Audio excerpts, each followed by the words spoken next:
बताया गया है कि मौन जो है वो सोन है। बोलते हैं मौन में रहना सबसे ज़्यादा तुम्हें कीमती बनाता है, और बोलना वो चांदी के बराबर है, मौन जो है वो सोने के बराबर है। लेकिन बोलो ऐसा जो कीमती हो, है ना। भाई चांदी कीमती होती है, तो उस हिसाब से हमें बोलना चाहिए कि हमारी बोली में भी किसी प्रकार का, जैसे दूसरे के लिए कीमत हो, हमारी भी उससे कीमत हो, और जो दूसरा सुने वो उसको भी कीमती बना दे।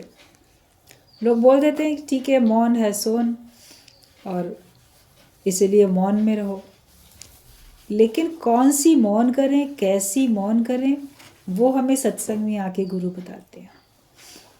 कि जैसे मंदिर की मूर्ति है, मौन में रहती है तो पूजनीय रहती है, तो हमें भी मौन में रहना है। मगर ये नहीं कि हम कुछ बोलेंगे ही नहीं। जैसे भी बताया इन्होंने कि ऐसे घर में कभी कुछ बोलना पड़ जाता है, लेकिन देहाध्यास हमारा नहीं है, तो ये बोलना पड़ जाता है तो ठीक है, आप हो तो ये थोड़ी कि मौन में ही रहोगे। आपके पास अनुभव है, आपके पास ज्ञान है, आपके पास बुद्धि विवेक है, और जब कोई चीज़ आपको लगेगा कि ये ठीक नहीं हो रही है, तो उसको सुधारने के लिए आपको बोलना भी पड़ेगा।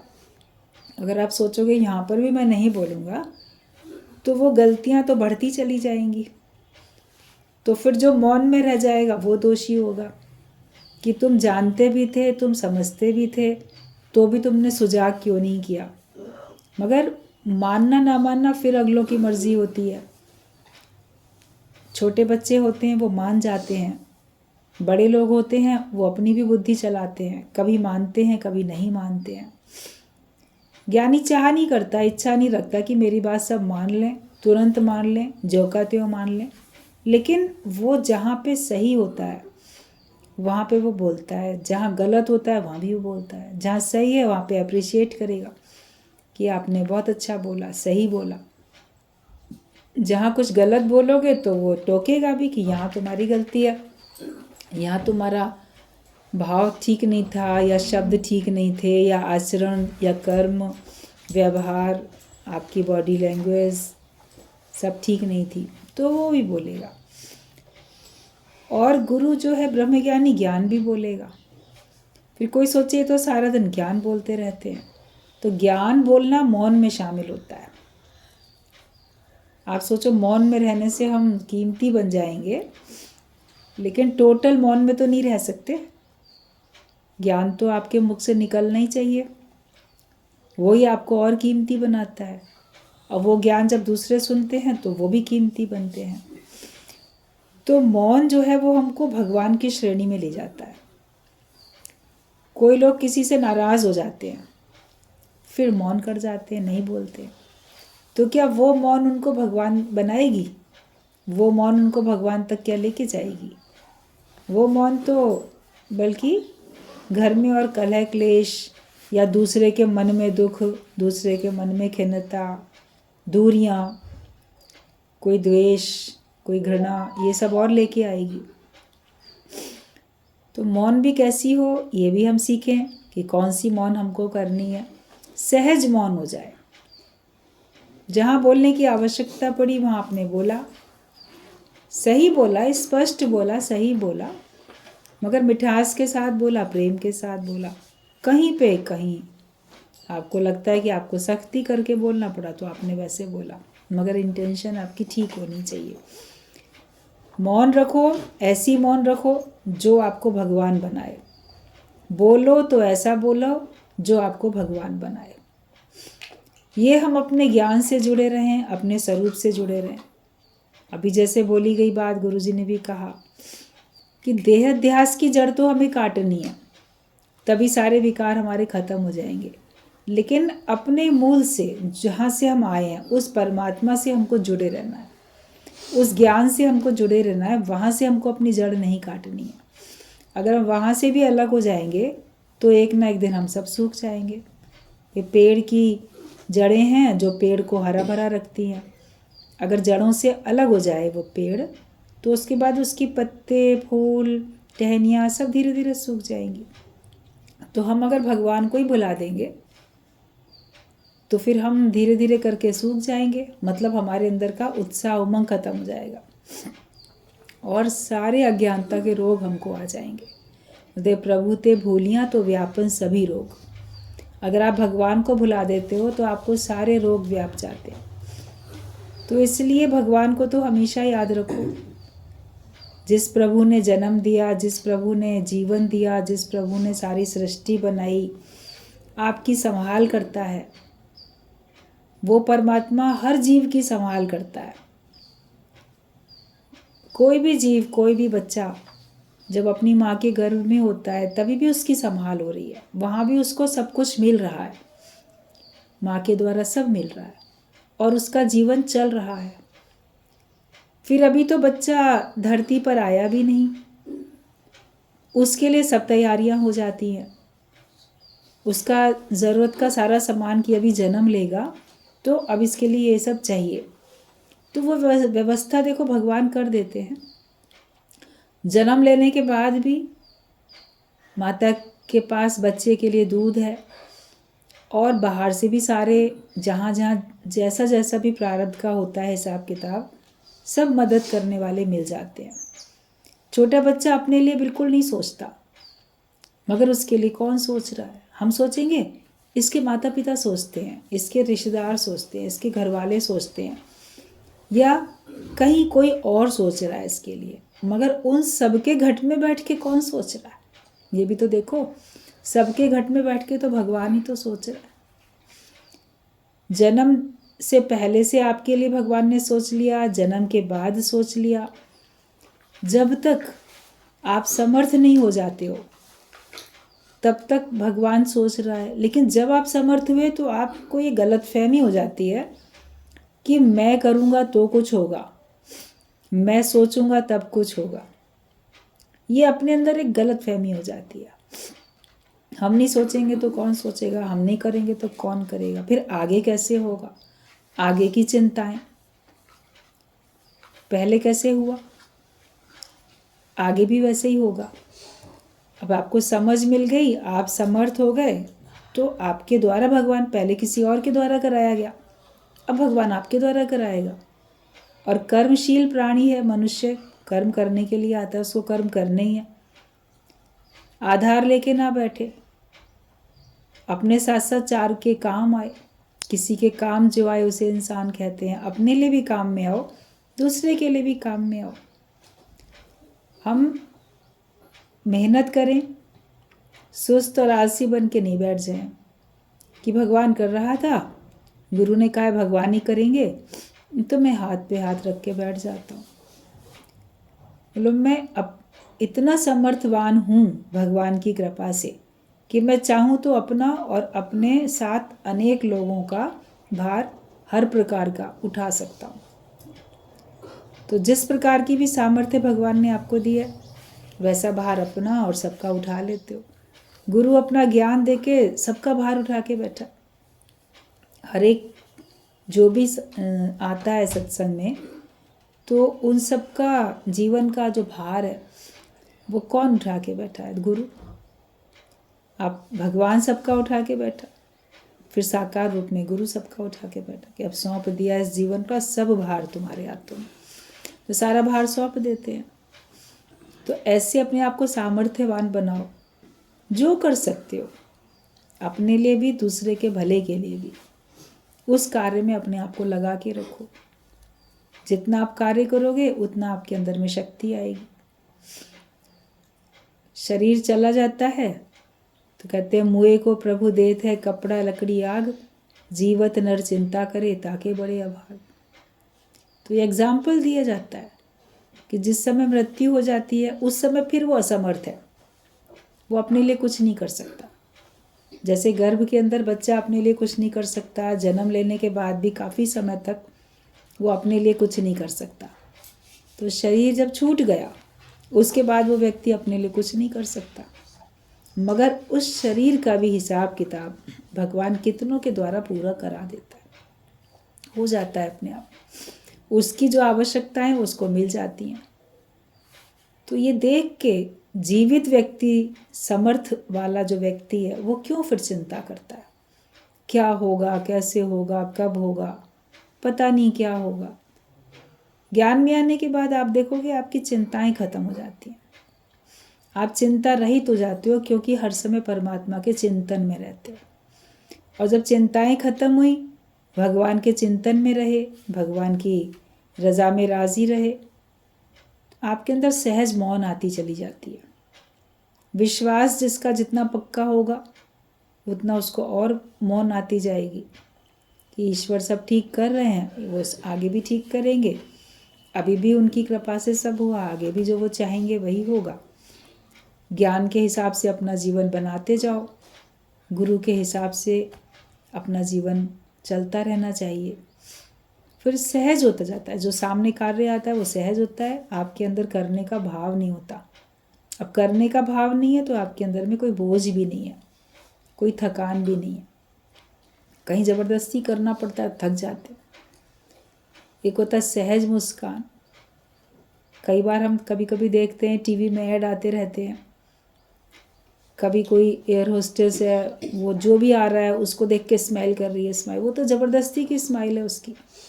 लेकिन वहीं जब उसको बाद में थक रही है, फिर बाद में उसको कोई और चीज़ मिलती है अपनी पसंद की खाने की, तो उसको मुंह में डाल के सहज स्माइल आती है। कहते वो वाली स्माइल से तो वो थक रही है। ऐसी कोई है तो वो ऑनलाइन वर्क कर रही है, तो वो ज़बरदस्ती स्माइल देके यस सर, यस बॉस, ये वो, जैसे ज़बरदस्ती मुस्कुरा के अपना काम कर रही है, ऑनलाइन वर्क कर रही है।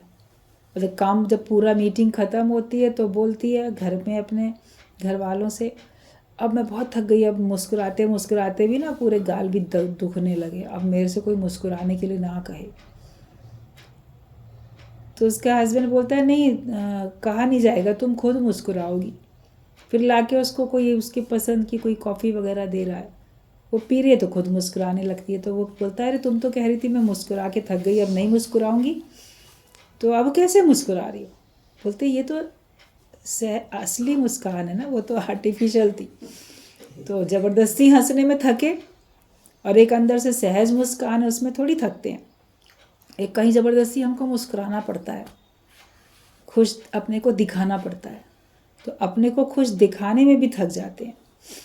अज्ञानी के पास सहज, सब कुछ सहज है, उठना बैठना बोलना मुस्कुराना हंसना सब सहज है, तो उसमें उसको फिर थकान ही नहीं होती है। संसार के कार्य करने में थकान होगी, मगर ज्ञान के कार्य में आपको कभी थकान होने वाली नहीं है, क्योंकि वो आपके जीवन का एक हिस्सा बन गया, उसमें कर्म नहीं बनते हैं, कर्तापना नहीं होता है, वो एक स्वाभाविक और सहज क्रिया हो जाती है। जैसे किसी को देख के मन खुश हुआ तो स्वाभाविक सहज क्रिया आपके चेहरे पे मुस्कान आ जाती है। आपने लाई नहीं ज़बरदस्ती मुस्कान, लेकिन देखते ही किसी को एकदम आपका चेहरा खिल गया, आपके होठों पे मुस्कान आ गई, उससे थकान थोड़ी होगी। एक है नहीं, यहाँ पे खड़े हमको मुस्कुराना ही पड़ेगा, वरना ये लोग क्या कहेंगे।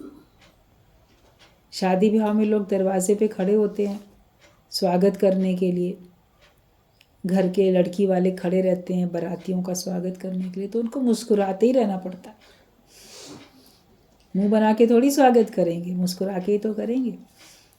ज़बरदस्ती भी मुस्कुरा के रहना पड़ेगा, चाहे खड़े खड़े बारात, अरे इतनी दूर नाचते ही जा रहे हैं लोग, आ नहीं रहे दरवाजे पे, अंदर अंदर उलझ भी रहे होते हैं, कितना नाचना है इन बारातियों को, हम लोग इतनी देर से खड़े हैं, खड़े खड़े थक रहे हैं, अंदर अंदर उलझेंगे, मगर चेहरे पे तो मुस्कान रखेंगे। फिर उनसे आते ही झगड़ा थोड़ी करेंगे, लड़ेंगे थोड़ी, तुम लोग को क्या अकल नहीं है, इतनी देर से नाचे जा रहे हो, हम लोग तुम्हारे इंतजार में खड़े हैं, कोई नहीं बोलता, खुश होते रहते हैं। मगर वो मुस्कान उनकी आर्टिफिशियल है, प्लास्टिक स्माइल, ज़बरदस्ती मुस्कुराते हैं। भीतर से अपने आप को ऐसा तैयार करो कि आपको थकान ना हो किसी भी बात में, तो मौन भी सहज हो जाए, ज़बरदस्ती की मौन नहीं, किसी से नाराज़ हो गए तो मौन, ऐसी नहीं, लेकिन जहाँ आवश्यकता पड़ी वहाँ बोल दिया जाए, नहीं आवश्यकता है वहाँ पे शांत रहे, फिर हमें बोलने की अंदर में ज़रूरत ही नहीं पड़ रही है। तो कहा गया है कि मन की मौन तुमको भगवान बनाएगी। जब तक अंदर जगत का नाश नहीं होगा तब तक मन मौन नहीं होगा। मन की मौन तो भगवान बनाएगी, लेकिन जब तक आपके अंदर के जगत का नाश नहीं होगा, अंदर के जगत की प्रलय नहीं हो जाएगी, तब तक आपको मन की मौन नहीं आएगी। मुख की मौन आ सकती है, लेकिन मन की मौन नहीं आएगी। मुख की मौन सबको पता थी, मन की मौन तो गुरु ही दिलाता है। मुख की मौन तो परिस्थितियाँ भी दिला देती हैं। परिस्थितियाँ ऐसी होती हैं कि चुप रह जाते हो, बोल ही नहीं पाते। सुनता मेरी कौन है तो किसे सुनाऊँ मैं। ना कोई सुनता है तो सुनाते नहीं है। किसी भी कारण से मनुष्य जड़ हो जाता है, चुप हो जाता है। मगर मन की मौन तो केवल ज्ञान से ही हो सकती है, बिना ज्ञान के संभव ही नहीं है। तो जो मन की मौन है वो कब आएगी? जब अंदर के जगत की प्रलय होगी, जगत से हमारा टोटल नाता कट जाए। पहले अपनी देह से अपने नाते काट लो, ये देह मेरे से अलग है, ना मैं मन ना मैं तन, ये सब मेरे से अलग है। अपने देह से जब भाव हट जाता है तो फिर संसार से भी हट जाता है, जगत से भी हट जाता है।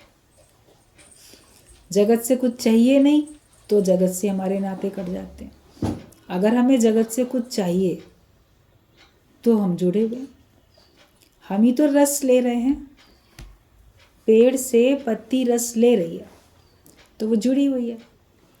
जब वो रस लेना बंद कर देती है तो पीली पड़ के झड़ जाती है अपने आप। और रस लेना कब बंद करती है? जब वहाँ पे नई पत्ती आने लगती है तो वो रस लेना बंद कर देती है।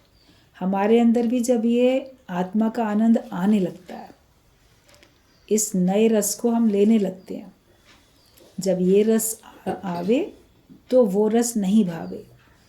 जब हम आत्मा का आनंद, ज्ञान का रस नया हमारे अंदर आने लगता है तो जो हम संसार से रस लेते थे, विषयों से, जगत के पदार्थों से, जो वहाँ से हम खुशियाँ ढूंढते थे, लेते थे, वो बंद हो जाती हैं। अब आप अपनी प्रसन्नता के लिए कहीं बाहर किसी की तरफ नहीं ताकते हो। आपका आनंद मेरे अपने में है, ये आपको पता चल जाता है। अब अपने आप में ही मस्त रहते हो तो जगत छूट जाएगा। जब तक जगत से कुछ चाहिए, वहाँ से हमें कुछ रस मिल रहा है तो वो भी हमको पकड़े हुए है, और हमको जब नहीं चाहिए तो हम छूट गए। मगर कब नहीं चाहिए? जब हमको ये रस आए। आप सोचो, आपको ज्ञान का भी आनंद नहीं आता और आपने वो भी छोड़ दिया तो आप दुविधा में रहोगे, उलझन में रहोगे और कभी पछतावे में रहोगे। बेकार संन्यास ले लिया, बेकार घर गृहस्थ छोड़ दिया, फलाने के कहने से आके मैं तो घर छोड़ के सन्यासी बन गया, क्योंकि वो रस छोड़ दिए संसार के और यहाँ पे अभी मिले नहीं तो उनकी बड़ी बीच की स्थिति खराब हो जाती है। लेकिन जब ज्ञान का आनंद मिलने लगता है तब सब ठीक हो जाता है। तो पहले हमें ज्ञान का रस आने लगे तब तो वो छूटेगा।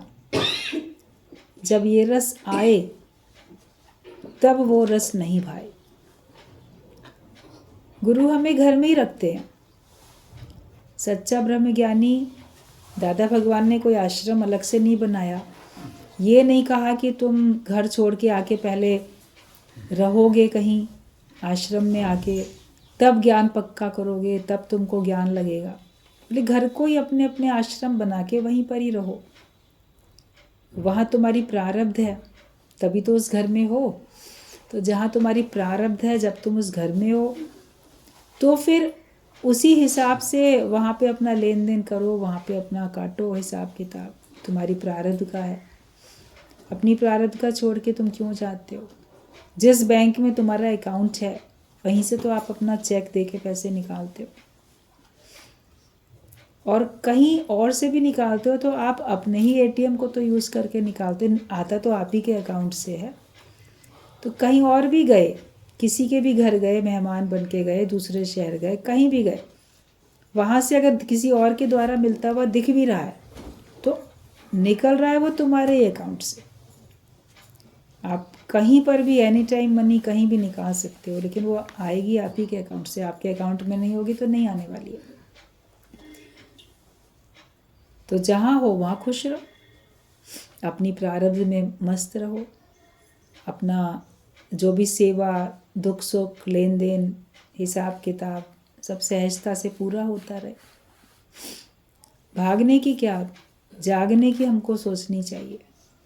परिस्थितियों से भाग जाना सरल है, मगर उसी का मुकाबला करना, आत्म जागृति में रहना, इसमें बल लगाना पड़ता है, इसमें मेहनत होती है। तो मेहनत करो अपने आप से कि मेरे अंदर के जगत की प्रलय हो जाए। अंदर कितना संसार है, कितने नाम रूप हैं, पता नहीं कौन कौन है, बहुत है। उनको घटाते जाओ, उनसे अपना नाता काटते जाओ, उनसे अपनी इच्छाएं समाप्त करते जाओ। बस एक भगवान से मेरा नाता रह जाए और किसी से भी ना रहे, तो आपके जगत की प्रलय होती जाएगी। फिर ज्ञान इतना पक्का होता जाता है, फिर लगता है कि भगवान और मैं एक है। जगत के स्वामी है अंतर्यामी, मैं तुझसे क्या मांगूं, अब तुमसे भी क्या मांगे। पहले चलो सबसे छोड़ के, सबसे आसरा छोड़ के भगवान पे रखा, मगर उससे चाहा न कहना तू कभी जग से, तू ईश्वर से ही कह लेना, भगवान से ही कह दिया। फिर लगता है भगवान से भी क्या कहें, वो अंतर्यामी है, वो जान ही रहा है, हमें बोलने की भी ज़रूरत नहीं है, उसको पहले ही पता है, इसलिए मौन आ जाती है। फिर कुछ भी नहीं ज्ञानी सोचता है, वो अपनी आत्म जागृति में है, अपनी आत्म आनंद में, आत्म मस्ती में मस्त है। तो मन की मौन अगर हम चाहते हैं, जब मन की मौन होती है तो मुख की मौन भी हो जाती है। केवल मुख की मौन करने से मन तो चलता ही रहता है। तो मन की मौन अगर हम चाहते हैं तो उसके लिए देखना होगा कि हमारे अंदर के जगत का नाश हुआ कि नहीं हुआ। अपने अपने अंदर के जगत की प्रलय को, यही मेहनत अपने से करनी है। तुमको सहन शक्ति बढ़ानी पड़ेगी। इस राह पर बढ़ना है तो सहना सीखो। दर्द सहना पड़ेगा, तब ऑपरेशन से बीमारी निकलेगी। कड़वी दवाई खाओ तब बीमारी निकलेगी। सहन शक्ति बढ़ानी पड़ेगी। तरह तरह की परीक्षाएं आती हैं, तरह तरह की परिस्थितियां आती हैं। अगर हमको परमार्थ की राह में आगे बढ़ना है तो भी हमारे अंदर में सहन शक्ति का होना बहुत ज़रूरी है। संसार में भी अगर हमको सुखमय जीवन बिताना है तो भी हमको सहन शक्ति का होना ज़रूरी है। तभी आपका घर परिवार में भी सुख से आप अपना गुजारा कर सकते हो। अगर वहाँ भी आप सहन शक्ति नहीं रखोगे तो कलह क्लेश है। आजकल के समय में कोई सहन शक्ति है ही नहीं किसी के पास, आदत ही नहीं है। खास करके बच्चों ने तो सहना को सीखा ही नहीं है। पहले ज़माने में छोटे पने से बच्चों को डांट डपट के रखा जाता था, स्ट्रिक समझाया भी जाता था, प्यार भी करते थे, मगर थोड़ा उनको डांटा भी जाता था, उनको मारपीट भी की जाती थी, उनको मारा भी जाता था। तो बच्चे आदती थे सहने के, शब्द सहने के आदती हो जाते थे, क्योंकि बच्चों को बहुत डांट पड़ रही है तो डांट सुनने के उससे वो सहने की आदती बन गए। मारपीट की जा रही है, बच्चों को खूब मार पिटाई होती थी, कस के घर वाले भी पीटते थे, तो उनको आदत पड़ जाती है सहने की, तो उनके अंदर में सहन शक्ति होती थी।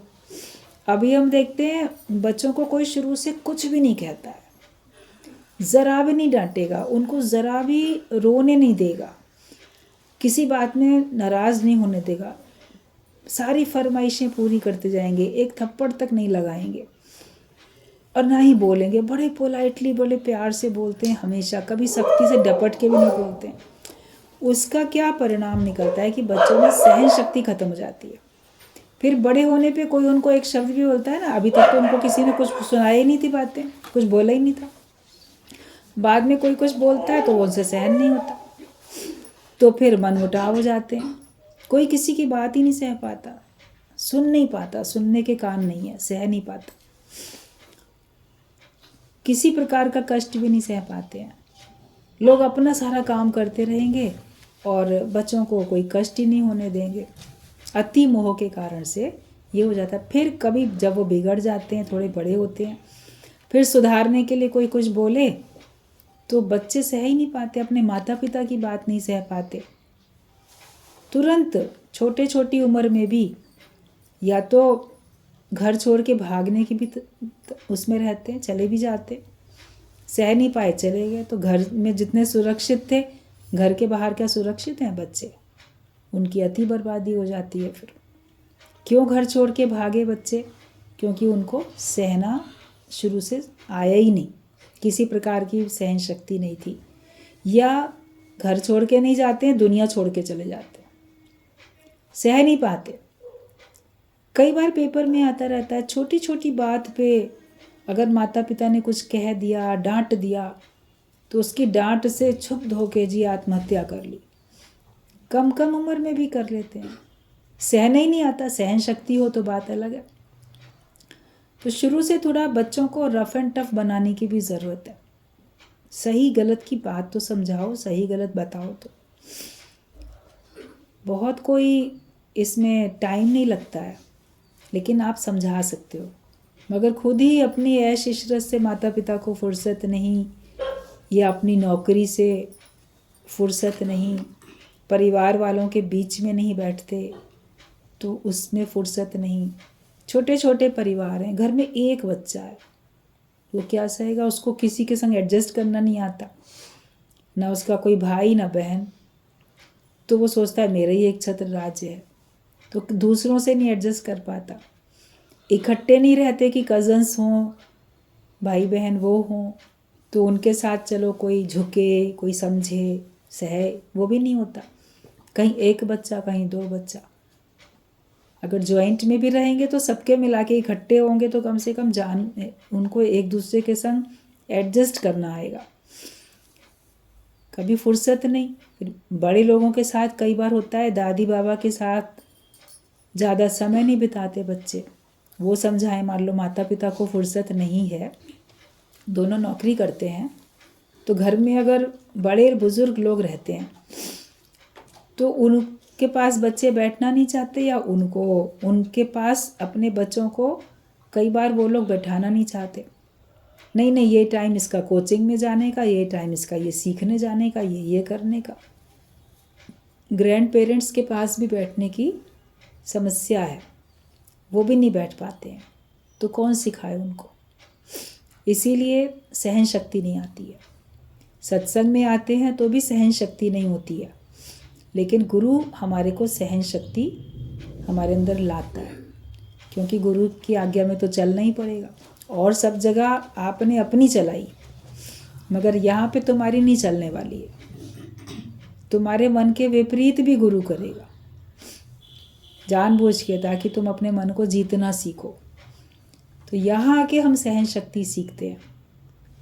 हमको सबके साथ अलग अलग परिवार से लोग आते हैं, अलग अलग स्वभाव के लोग आते हैं। उन सबके साथ हमको ठीक से प्यार से व्यवहार करना होता है, सहना पड़ता है। कोई कुछ कह देगा, कोई कुछ कहेगा। गुरु कभी आपको प्यार से, कभी डांट से, कभी कैसे कभी कैसे, तुम्हारे अंदर के जीव भाव को ख़त्म करने में लगा रहता है। कभी वो जानबूझ के कोई परीक्षा लेता है, कभी उसके द्वारा भगवान सहजता से आपकी परीक्षा ले लेते हैं। उसकी भी इंटेंशन नहीं होती है कि मैं इनकी परीक्षा लूँ, मगर तुम्हारे अंदर का अहम, तुम्हारे अंदर का अहंकार वो झट से निकल आता है। कोई बात हुई, अरे मैं कुछ हूँ, मैं बड़ा अच्छा हूँ, मैं बड़ा श्रेष्ठ हूँ, मुझे ऐसे कह दिया, मुझे क्यों बोल दिया, मेरा मान सम्मान नहीं हुआ, मेरी इज्जत नहीं हुई, मुझे नहीं पूछा। तो ये मैं फिर निकल आती है। तो फिर इसको सहना सीखो कि ठीक है, बी नथिंग होके तो रहना ही है। आए ही बी नथिंग होने के लिए, कुछ बनने के लिए थोड़ी आए। बनना तो अज्ञान है। चाहे जीव बनो, चाहे ब्रह्म बनो, बनना तो है अज्ञान बड़ा। मैं ब्रह्म हूँ, ब्रह्म हूँ, ये भी बनना ही हो गया। बोलते बोलते ब्रह्म बन जाते हैं। वो तो हो ही, तुम महसूस करो उसमें। अभी जो आपका नाम माता पिता ने रख दिया, हर समय हर एक को जब कोई पूछता है तो बता देते हैं, वरना हर समय उसको जपते थोड़ी रहते हैं, मैं फलाना हूँ, मैं फलाना हूँ। अपना नाम रटते रहते हो क्या, या उसका कोई क्या अहंकार करते रहते हो? तो मैं ब्रह्म हूँ, इस भाव में रहो। कभी कोई आपका निश्चय पूछे तो बताओ कि हाँ, हमें फील होता है कि हम वाकई ब्रह्म स्वरूप हैं। कोई पूछे तो आप बता सकते हो। परिस्थितियाँ आए तो आप अपना निश्चय रख के, वो झलक जाएगा कि आप देह में थे, कि आप ब्रह्म स्वरूप थे। अहंकार है, बनना तो अहंकार ही है। जहाँ बनने बनाने का कुछ काम नहीं। वहाँ पे चले जाओ, वहीं पे ही भगवान समाया हुआ है। जहाँ बनने बनाने का कुछ काम नहीं, वहीं पे समाया राम बड़ा। भगवान वहीं पे समाये हुए हैं जब कुछ बनना नहीं है मेरे अंदर में। इसीलिए दादा भगवान ने पॉइंट निकाला कि बी नथिंग और डू नथिंग। पहले अपने को मिटाओ। मैं नहीं हूँ तब मैं अकर्ता भाव में रह सकता हूँ, तब कह सकता हूँ कि मैं कुछ भी नहीं करता हूँ। वरना तो हम कुछ ना कुछ करते ही रहते हैं, हर समय करने में ही पड़े रहते हैं। फिर उस कर्तापने के अहंकार में रहते हैं, फिर वो अहंकार हमको जन्म मरण के चक्कर में लाता रहता है। तो सहना सीखो। हमें जितनी सहन शक्ति है उतने से और ज़्यादा बढ़ानी पड़ेगी अगर हम इस राह में आगे बढ़ना चाहते हैं। मन सह नहीं पाता, बहुत सारी बातें नहीं सह पाता, दुख नहीं सह पाता, अपने दुख नहीं सह पाता, अपने वालों के दुख नहीं सह पाता, और दूसरों की उन्नति और दूसरों के सुख नहीं सह पाता है। सहन शक्ति नहीं है, दूसरे का सुख नहीं सह पाएंगे, दूसरे की उन्नति नहीं सह पाएंगे।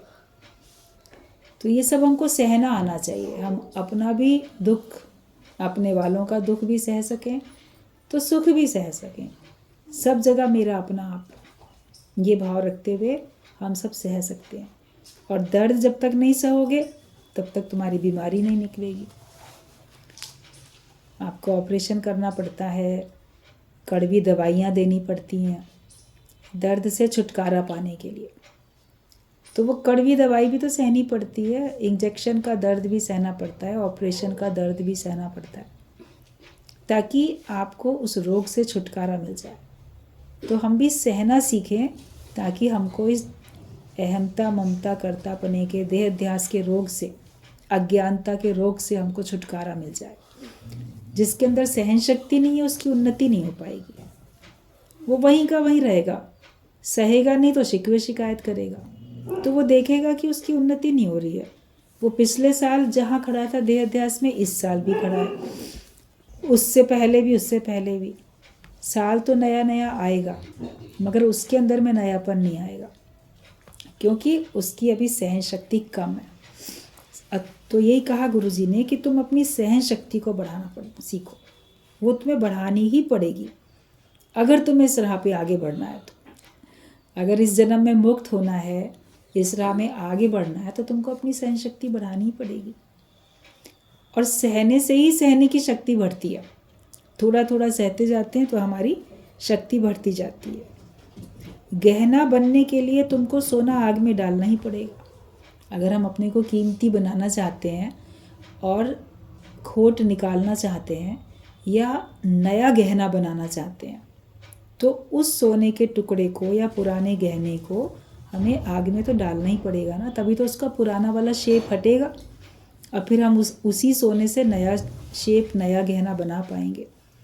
तो हमें भी ज्ञान की अग्नि में अपने खोट निकालने हैं, पश्चाताप की अग्नि में अपने खोट निकालने हैं, हमें इन परिस्थितियों की अग्नि में सब में अपने खोट निकालने हैं और सहना है। कोई भी गहना बनने के लिए उसको भी थोड़ा ठोक ठाक करनी पड़ती है, सहना पड़ता है उसको भी। कोई भी औजार से पुर्जा बनाने के लिए, चाहे सोने का हो, चांदी का हो, लोहे का हो, लकड़ी, कुछ भी हो, पत्थर, सभी को तो सहना पड़ता है, तब तो वो कुछ नया बन पाता है। तो हम भी अपने जीवन को नया बनाना चाहते हैं। जब नया बनाना चाहते हैं तो हमको भी तो कुछ सहना ही पड़ेगा। तो गहना बनने के लिए सोने को तो आग में डालना ही पड़ेगा।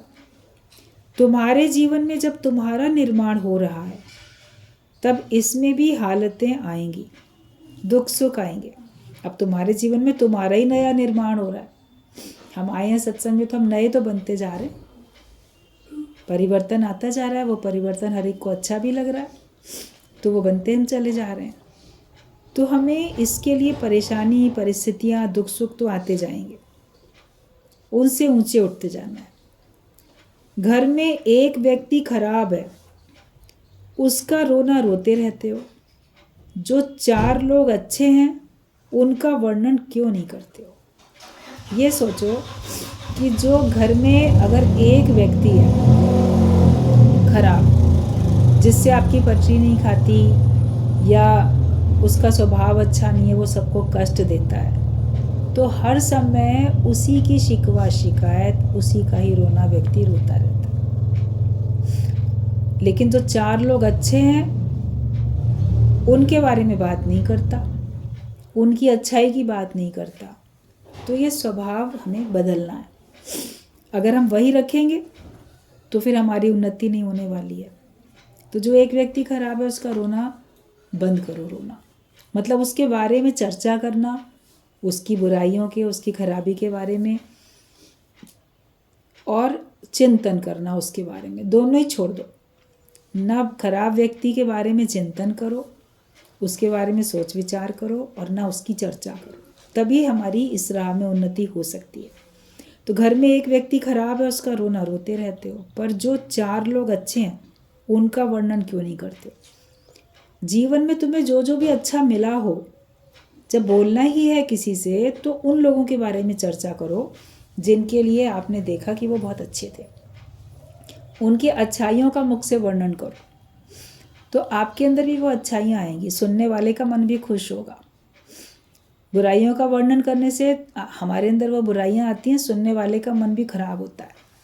तो हमेशा ये विचार रखो, ये ध्यान रखो कि जो तुमको अच्छे मिले हैं, कोई ना कोई एक तो अच्छा मिला ही होगा ना। घर में अगर 10 लोग हैं, एक खराब है तो बाकी 9 तो अच्छे हैं।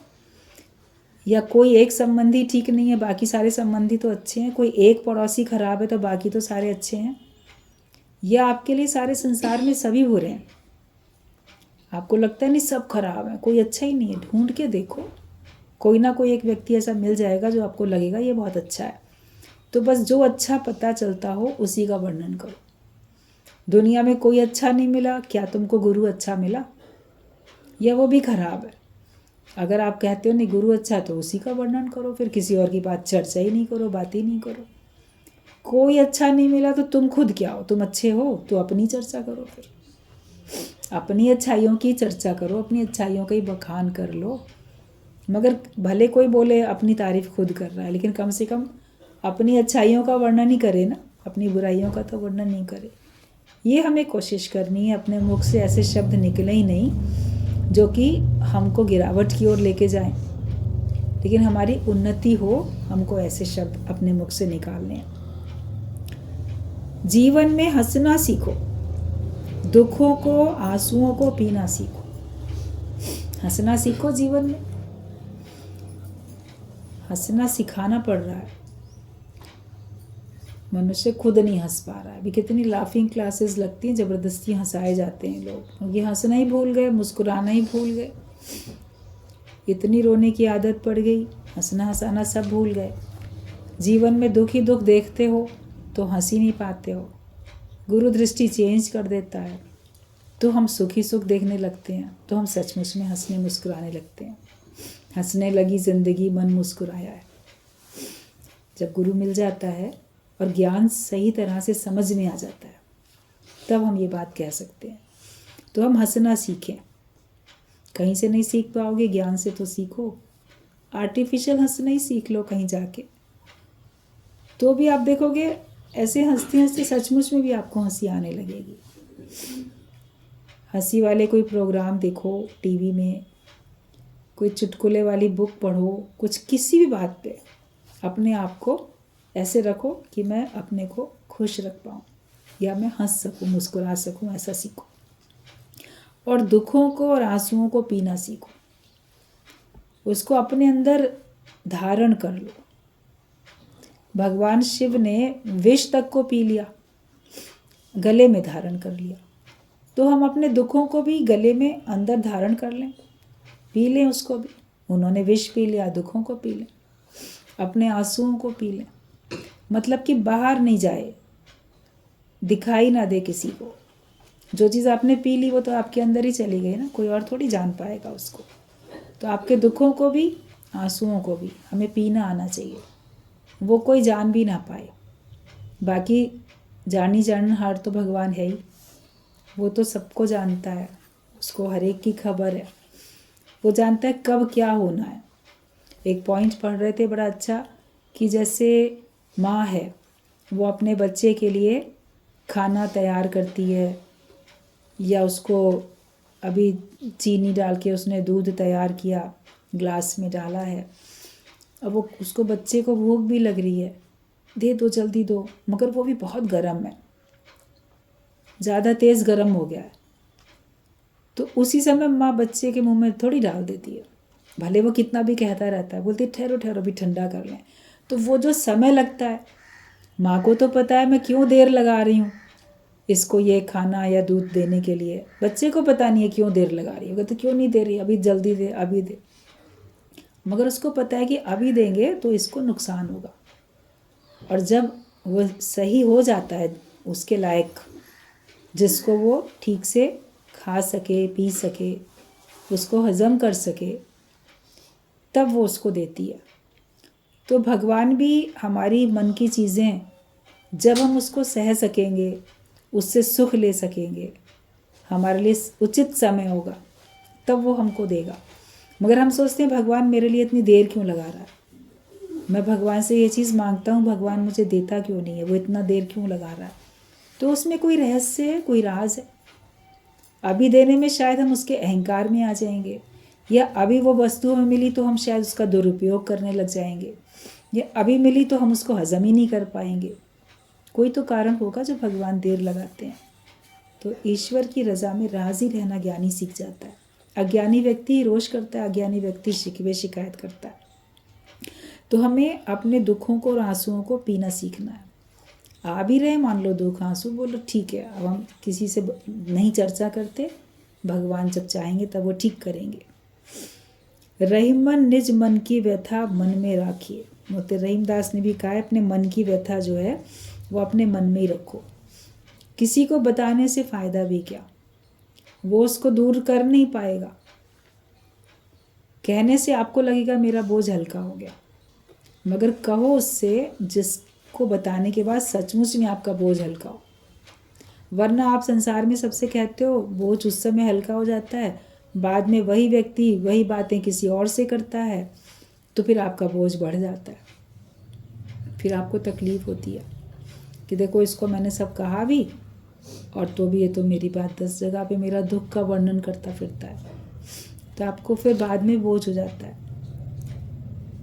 जीवन में जो अच्छी चीज़ें मिली हैं उसे हम अपने ड्राइंग रूम में सजा के रखते हैं।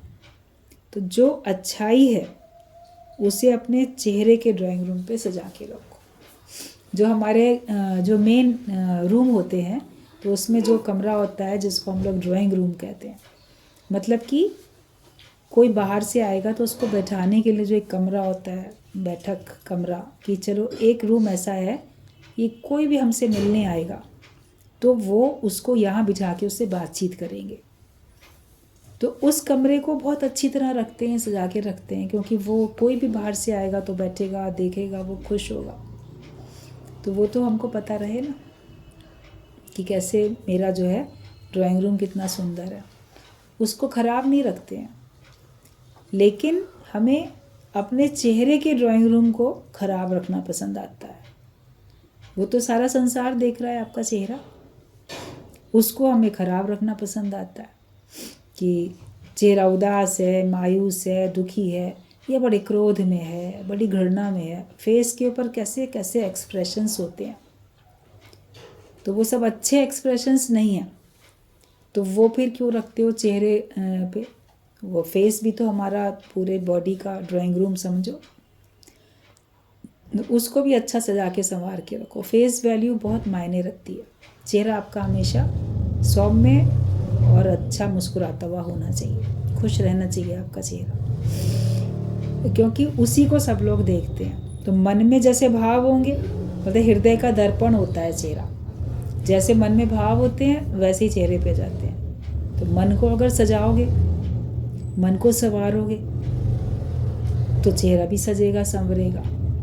मन में दूषित भावनाएं होती हैं तो चेहरे पे वही भावनाएं, कठोरता, घृणा, ये सब आ जाती है। तो अपने मन को सुंदर बनाओ। जिसने अपने मन को सुंदर बनाया उसका चेहरा सुंदर हो जाता है। चेहरा सुंदर बनाने के लिए बहुत सारी क्रीम पाउडर लगाने की ज़रूरत नहीं है, मेकअप करने की ज़रूरत नहीं है, लेकिन बस मन को सजाओ, मन में सद्गुण धारण करो, तो वो सब अच्छाई आपके चेहरे पे झलकने लगेगी। सुंदरता अंदर की हो जो कि बाहर झलके।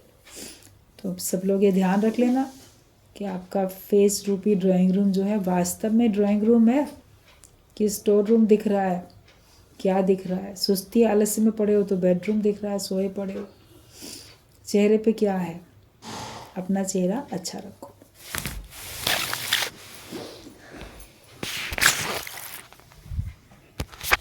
ठीक है।